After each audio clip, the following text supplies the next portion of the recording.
अचानक से क्या होता है, सांप जो है उसका मुंह जो है, रुख जो है वो शिकारी की तरफ हो जाता है। कोई बात नहीं कि वाकई में करप्शन हुई है बहुत ज़्यादा, तो हो सकता है उसी के सम्राट हमें भुगतने पड़ रहे हो और उन्हें तो मैं किसी को पॉइंट आउट तो नहीं कर सकता, लेकिन ये बात है कहीं ना कहीं ये मामला गड़बड़ हुआ है तो मुल्क यहाँ तक पहुंचे। सारे प्लान दिंदा कि मैं पहाड़ा वाल ते जगल वाल टुर चला ते मैं कोई ना होना उड़े तू। अस्सलाम वालेकुम जी, प्यारे प्यारे दोस्तों, प्यारे बहन भाइयों, क्या हाल है? ठीक ठाक है? उम्मीद है सब ठीक होंगे इंशाल्लाह ताला।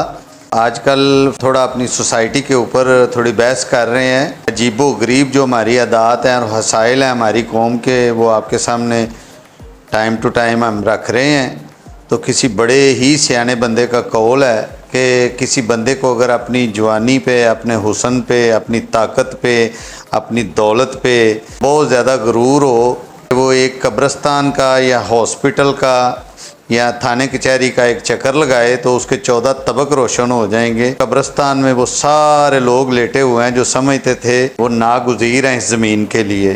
खुदा न खास्ता मैं नहीं हुआ तो इस चीज़ का वो मैंने जिम्मेदारी उठाई हुई है, वो कोई और नहीं कर सकता। मैंने एक बात सुनी है कि छोटे होते वो देखा है, मैंने भी खुद देखा हुआ है, गड्ढा होता था तूड़ी वाला, उसके ऊपर तूड़ी लाते थे और दो बैल होते थे, एक इस तरफ और एक इस तरफ, और बहुत बड़ी गाड होती थी, जैसे आज ट्रालियाँ बहुत ओवरलोडेड होती हैं। तो वो जब गड्ढे के ऊपर उसको जोत लेते थे बैलों को, तो वो बैल आहिस्ता आहिस्ता चल के, तो उन्होंने तूड़ी जो है वो एक जगह से दूसरी जगह ट्रांसपोर्ट करनी होती थी। बैल का मालिक जो होता था गड्ढे का, तो वो कुत्ते को ज़रूर साथ शामिल करता था। तो कुत्ता जो है उन दोनों बैलों के दरमियान दौड़ता रहता था। दौड़ते दौड़ते कुत्ते के ज़हन में ये आता था कि शायद पूरे गड्ढ का मैंने उठाया हुआ वज़न भी और दोनों बैलों को भी, अगर मैं ना होऊंगा तो ये नहीं चलेगा। तो अल्लाह रहम करे। सब इंसान यही सोचते हैं कि शायद मेरी वजह से सारा सिस्टम चल रहा है, लेकिन वो अल्लाह ताला जो है वो ही जानता है, वो अल्लाह की शान है, उसको पता है कि किस वक्त किसकी ज़रूरत ज़मीन पे है और किसकी नहीं है। तो कोशिश यही होनी चाहिए इंसान की, एक तो नाउमीदी जो है, होपलेसनेस, उसको नहीं अपने पास। वो मैंने पढ़ा हुआ है, पेवस्ता रह शजर से उम्मीदें बहार रख, अल्लामा इकबाल का, कि आपने कभी भी जो सिस्टम से कट ऑफ नहीं होना और कोशिश करनी है एंड तक। आपने मियाँ मोहम्मद बख्श साहब की भी एक वो कहानी छोटी सी उन्होंने लिखी हुई है, बचपन में पढ़ा करते थे, तो उसमें भी एक्चुअली सबक यही है। फाख्ता बैठी हुई है दरख्त पे और एक शिकारी है, उसने अपना निशाना जो है उसके ऊपर सीधा किया हुआ है। ऊपर एक उकाब इस ताक में बैठा हुआ है कि ये उड़े तो मैं इसको खाऊं। नीचे एक सांप है बहुत बड़ा, तो अगर वो उड़ती है तो बाज उसको खा जाएगा, और अगर वो बैठी रहती है तो शिकारी जो है वो अपना निशाना बांधा हुआ है। शिकारी थोड़ा लेट भी हो जाएगा तो सांप भी ऊपर ही आ रहा है, वो भी उसको खाने के करीब है, यानी सांप भी दरख्त का ही कसद कर रहा है। वो फिर अपने अल्लाह को याद करती है कि अब मेरा क्या बनेगा। तो अचानक से क्या होता है, सांप जो मुंह जो है, रुख जो है वो शिकारी की तरफ हो जाता है, जिसको नहीं पता कि मेरे साथ क्या होने वाला है। एकदम से वो उसको काटता है सांप और उसका निशाना ख़ता होता है और वो उकाब को लग जाता है। तो इस तरह तीनों जो दुश्मन हैं वो एकदम से अल्लाह ताला रास्ता क्लियर कर देता फाख्ता का। वो चाहे बैठी रहे चाहे उठ जाए, दोनों हालतों में वो माशाल्लाह सेफ है। तो इसमें एक्चुअली लेसन ये है कि एंड तक कोशिश करें कि अल्लाह ताला की जो रस्सी है या अल्लाह ताला की जो याद है या उम्मीद जो है उसको कायम रखें। इंशाल्लाह अल्लाह हमेशा बेहतरी करने वाला है। तो मैंने आज कुदरती हॉस्पिटल का भी चक्कर लगाया है, मैंने आज ग्रेव यार्ड का भी चक्कर लगाया है, और मैंने आज थाने कचहरी का भी चक्कर लगाया। तो मुझे वो बात बड़ी याद आ रही थी। तो परेशानी भी होती है, सारी बात है, रोज़मर्रा के आपके मामूलात में परेशानियाँ ही परेशानियाँ हैं। इधर पाकिस्तान में बहुत ज़्यादा महंगाई है। आम आदमी के लिए सब्ज़ी ख़रीदना, बच्चों को स्कूल पहुँचाना, उनकी फ़ीसें अदा करना, बिजली के बिल अदा करना, रोज़मर्रा की आपकी ज़रूरियात ज़िंदगी जो हैं आजकल बहुत मुश्किल हुआ है। अल्लाह लेकिन जानता है इस बात को, सबसे बड़ा जानने वाली अल्लाह की ज़ात है। तो हम तो उम्मीद किए हुए अल्लाह ताला की ज़ात से इंशाल्लाह हमारे हालात जो हैं इंशाल्लाह बेहतर होंगे। आप सब के लिए भी मेरी दुआ है, आप सब के हालात भी बेहतर हों इंशाल्लाह ताला। तो अभी निकलते हैं, आमिर साहब के एक दो सवाल हैं उनका जवाब देते हैं। अच्छा सर जी, मैं ये सोच रहा हूँ कि हमें यहाँ पे बैठे ये लग रहा है कि हम बहुत ज़्यादा परेशानी में हैं, हम भूख काट रहे हैं, हम बहुत ज़्यादा हर चीज़ में एक्स्ट्रा पे कर रहे हैं। तो ऐसे भी तो हो सकता है कि जो ऊपर मुल्क चला रहे हैं, जिनको लोग गालियां निकालते हैं, जिनको लोग कोस रहे हैं, हो सकता है कि वो सच में कोई एफर्ट कर रहे हों जो कि हमें इस टाइम नहीं नज़र आ रही, इस वजह से कि हमारा मुल्क बहुत पीछे चला गया। ये तो कोई ढकी छुपी बात नहीं कि वाकई में करप्शन हुई है बहुत ज़्यादा। तो हो सकता है उसी के समरात हमें भुगतने पड़ रहे हों और उन्हें भी ये भुगतने पड़ रहे तो हों। एक तो देखिए बाय रूल है, बीइंग अ मुस्लिम जो है, नबी पाक सल्लल्लाहु अलैहि वसल्लम का फरमाने मुबारक भी है कि जिस बंदे को जो ड्यूटी असाइन की जाती है जी। ऑनेस्टली, अगर वो ऑनेस्टली नहीं ना करता उसको सुकून नहीं मिलना।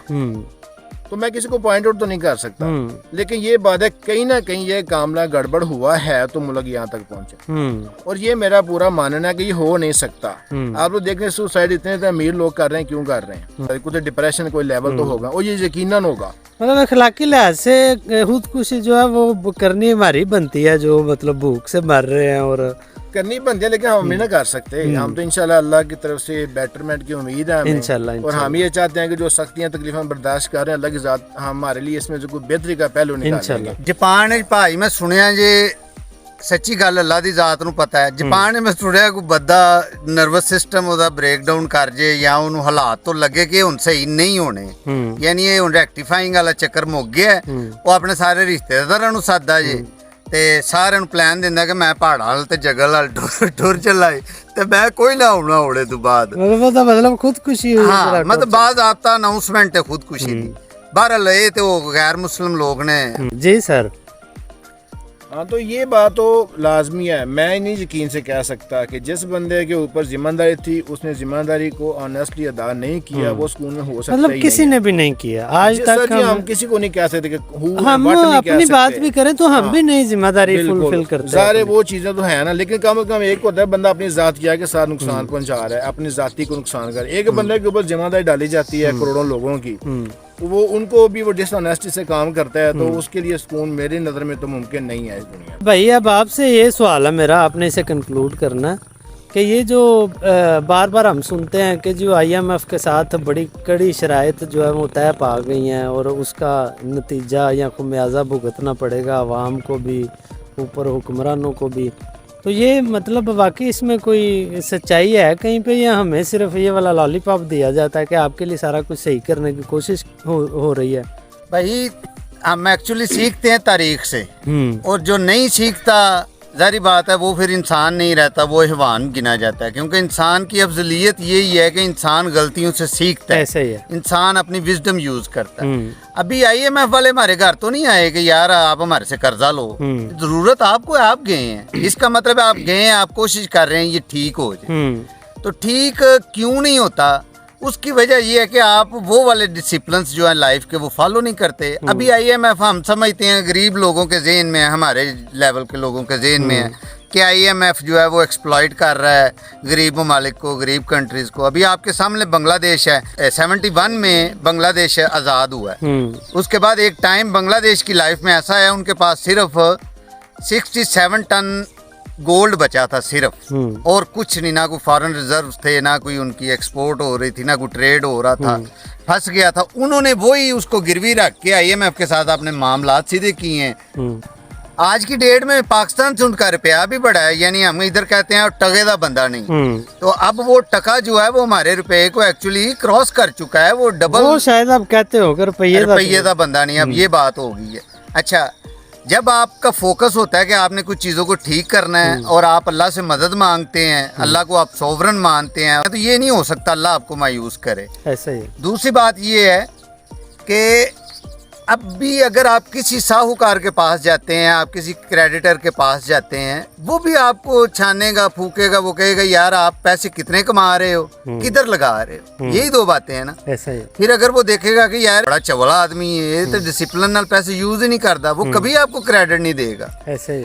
ये IMF जो हमें लग रहा है वो एक्सप्लॉयटेशन, एक्चुअली वो एक्सप्लॉयटेशन नहीं है, वो कह रहे हैं इन चीज़ों को डिसिप्लिन में करो। अब क्या प्राइमरी स्कूल है, 62,000 स्कूल हैं अगर पंजाब में सपोज, तो आपको करना चाहिए ना। अब अगर आप एट वंस नहीं सारे कर सकते, आप उनको इस तरह रेगुलेट करें, आप उनको इस तरह से उनका कोई स्ट्रक्चरल आप कोई अमेंडमेंट्स करें, रिफॉर्म्स करें कि ये आप प्राइवेट माफिया से हमारी जान छुड़ाने का कोई तरीका करें। अब ब्यूरोक्रेसी किस बात के लिए बैठी है एयर कंडीशंस में, किस बात के लिए उनके पास नौकरों की फौज जफर मौज, किस बात के लिए उनको इतना ज्यादा स्टेट oblige करती है। इवन उनके मरने के बाद भी उनकी फैमिलीज जो हैं वो सारी जिंदगी खुशहाल रहती हैं। तो यही आप अगर ये डिसिप्लिन्स बनाएं कि ब्यूरोक्रेसी के से आप काम लें, उनको आपने इतनी इतनी जगह अलॉट की हुई हैं, तो कहने का मतलब ये है कि IMF का उसमें कोई कसूर नहीं है, आपका अपना कसूर है। मतलब आप करप्शन में आपको नैब का इदारा आप ख़त्म कर देंगे जब आपके पास पावर्स आती हैं, आप नैब ऑर्डिनेंस उड़ा देंगे। तो इस तरह की चीज़ें करेंगे तो फिर दूसरा सोचेगा यार उन्हें पैसे इन्हें कमाए हैं तो वेला वो उन किसी भी कुछ नहीं आख्या, तो आपका भी मुरैला ही होगा और क्राइम के लिए होगा, सिन के लिए होगा। तो ये बातें वो हैं जो बड़ी आज से 1400 साल पहले तयशुदा है। हमारे चैनल को भी अगर अच्छा लगे तो सब्सक्राइब करिएगा। आपसे मुलाकात होती रहेगी इंशाल्लाह। आपका बहुत बहुत शुक्रिया। अपना ख्याल रखिएगा। खुदा हाफिज़।